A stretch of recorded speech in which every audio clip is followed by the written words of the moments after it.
بسم الله الرحمن الرحیم. ملګرو مونږ چې یو بل سره بحث کوو نو په هغې کې اکثره د فلسفې او د فلسفي دا ټکي زموږ مخې ته راځي، خو په اکچوال کې فلسفه څه ته ویلی شي او فلسفي چا ته ویلی شي دا ډېر کم خلکو ته پته ده. نو ډېرې څیزونه داسې دي که نه چې د هغه په یو لاین کې یا په دوه لاینه کې مونږ د هغې تعریف نشو کولی او ځان پرې نشو پوه کولی. لکه څنګه چې د یو سړي نه چا تپوس وکړو که نه چې ادب څه ته وایي لټریچر، نو هغه ورته ویې که زما نه تپوس نه کوې نو زه پرې ډېر ښه پوهېږم او که زما نه تپوس کوې نو بیا پرې نه پوهېږم. خو بیا هم دا که ګران موضوعات چې دي دا خو څېړل پکار دي. د نن په ویډیو کې په دې ګرانه موضوع باندې، په دې فلسفه باندې او فلسفي باندې، په دې باندې به خبره کوو. د دې ویډیو لومړی پارټ چې دی چې په کوم کې مونږ دا کوشش کوو چې په دې ګرانه موضوع باندې ځان پوه کړو، نو هغه به لږ ګران وي. د دې نه پس که مونږ د فلسفې بیا هسټري وګوره او د ویډیو په دویم پارټ کې نو بیا به هغه ګران دی. نو فلسفه د یوناني ژبې لفظ دی. د یوناني ژبې لفظ ولې دی؟ ځکه چې فلسفه شروع شوې د یونان نه ده.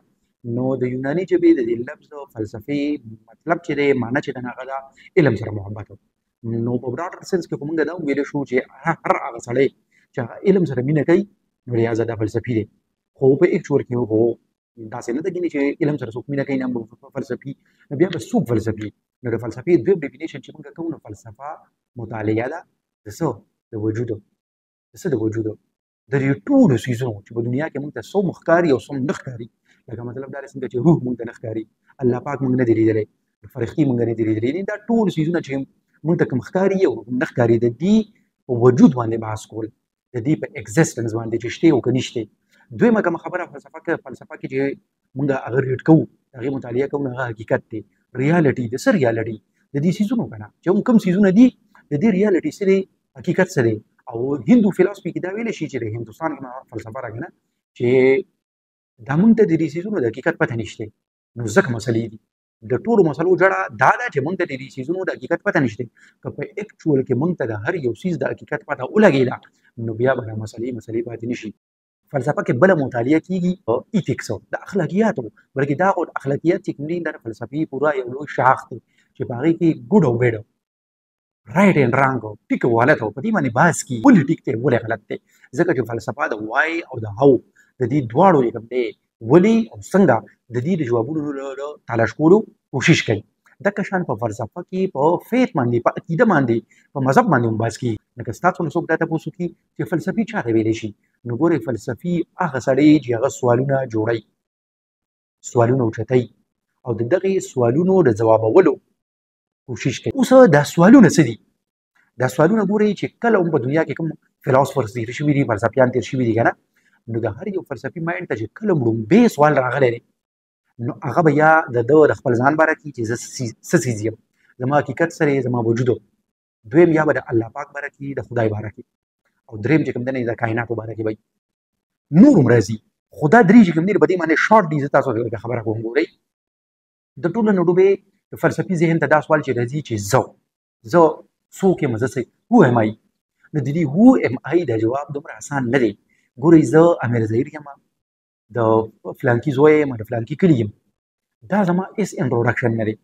دا خو بل چاته هم پته ده. نو زما چې په اکچوال کې کوم انټروډکشن دی چې په حقیقت کې زه خپل ځان وپېژنم چې معرفت خودي ورته وایي، نو هغه دا دی چې زه د دوو څیزونو نه جوړ یم، یو بدن دی بل روح دی. نو د بدن حقیقت څه دی، د روح حقیقت څه دی. بدن کې چې کوم ټول څومره سیسټمز دي، دا سیسټم چې چلیږي نو څنګه چلیږي، څوک یې چلوي. روح څه شی دی، د روح حقیقت څه دی، د روح او د بدن یو بل سره تعلق څه دی. نفس څه شی دی، د نفس او د انسان یو بل سره څه تعلق دی. ضمیر څه شی دی. نو زما په یو سپیسیفیک کار چې زه ووینم په هغې باندې یو سپیسیفیک ریاکشن زما ولې راځي، د نورو خلکو نه زما د ریاکشن ولې بدل دی، زما تاټس چې دي، زما خیالات چې دي، زما نظریات چې دي، دا ولې داسې دي، ولې زما یو سپیسیفیک مایند سیټ جوړ شوی دی. نو دا خپل مایند سیټ، خپل خیالات او خپل نظریات هم چیلنج کول، په دې باندې هم سوال اوچتول.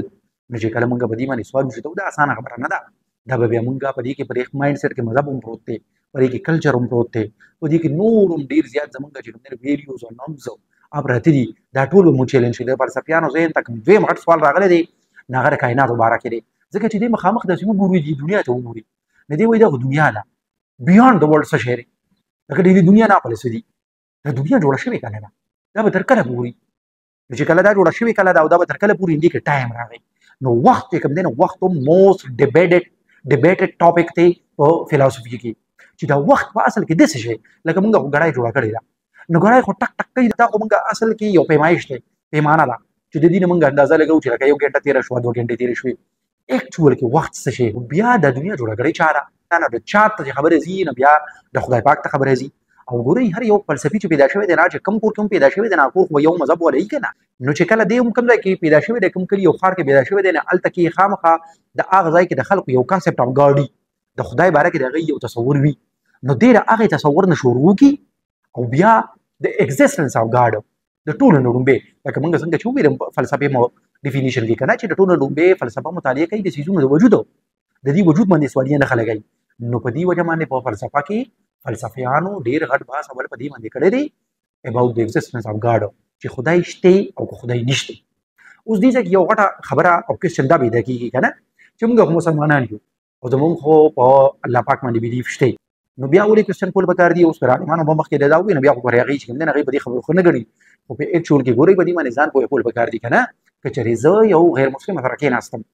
او هغه غیر مسلمه ما ته دا ووایي چې زه خو نه منم چې خدای پاک شته او ته منې نو چې ته منې نو راشه ما ته یو لیکچر راکړه او ما مطمئنه کړه چې الله پاک شته نو چې ته ما کله د خدای پاک په دې ایگزیسټنس په دې وجود باندې مطمئنه کړي نو به زه به ایمان راوړم نو که چېرې ما سره د دې خبرې جواب نه وي زه به بیا هغه ته څه ووایم دا یو لومبی امپورټنټ خبره ده دویمه امپورټنټ د دین هم اهم ده او هغه دا ده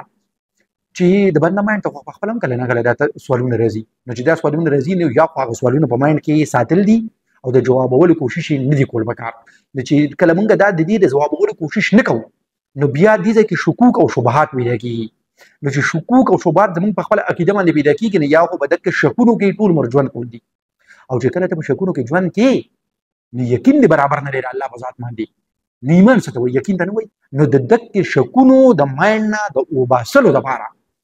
د دغې یقین د مستحکم کولو او د مضبوطولو لپاره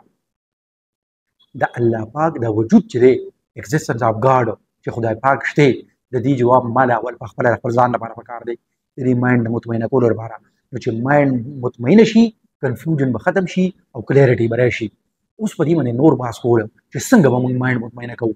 څنګه به جواب ورکوو موږ غیر مسلمان له خپل مایند لا چې الله پاک شته موږ به ورته څه ووایو ستاسو د ټولو خپل کار دی که نه دا خو به تاسو ریسرچ کوئ او د دې سوال د جوابولو کوشش به کوئ اوس نور چې کوم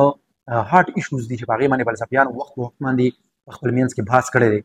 نو هغې کې یو ژوند دی چې ژوند څه شی دی د ژوند حقیقت څه دی دغه شان مرګ دی چې د مرګ حقیقت څه دی او بیا د مرګ نه پس ژوند د مرګ نه پس یو ژوند چې دی دا یو لوی سوالیه نشان دی چې آیا موږ چې کله مړه شو موږ په قبر کې کېښودی شو نو زموږ د همیش لپاره ختم شو که نه بیا به څه نو بیا خو لکه موږ ته چې څنګه خپل دین وایي اسلام موږ ته وایي که نه چې تاسو به بیا ژوندي کېږئ نو فلسفي خو ضروري نه ده چې هغه مسلمان یې که نه ایتیست هم کېدی شي هغه د دې هر څه نه انکار هم کولی شي نو په دې وجه باندې فلسفیان چې کله یو بل سره خبره کوي نو هغوی په دلیل باندې خبره کوي نو په دلیل باندې د فلسفیانو په منځ کې دغه بحث د مرګ نه پس چې کوم بل ژوند دی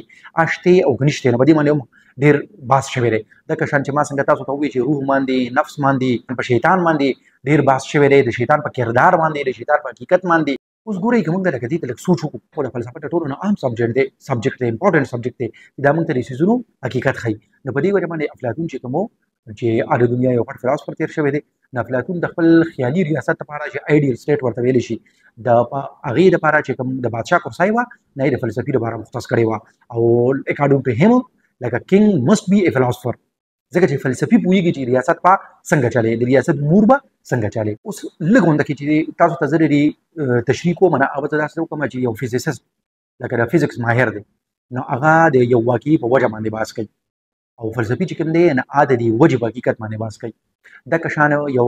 مورخ دی نو مورخ هغه خلکو باندې بحث کوي کوم خلکو چې په خپل ژوند کې د انصاف لپاره سټرګل کړی دی خو فلسفي چې کوم دی د فلسفي د انصاف باندې پر جسټس باندې بحث کوي چې جسټس څه شی دی د دې حقیقت څه شی دی دغه شان یو اکونومیست دی اکنامک ایکسپرټ دی نو هغه چې دی نو هغه د سرمایې په تقسیم باندې بحث کوي څوک وایي چې د سرمایې تقسیم داسې پکار دی څوک وایي داسې پکار دی مختلف سیسټمز دي نه او فلسفي چې کوم دی نو هغه د سرمایې د دغې تقسیم په دې طریقه باندې چې کوم اخلاقي د دې فایدې وي خوبۍ وي یا د دې خامۍ وي په هغې باندې بحث کوي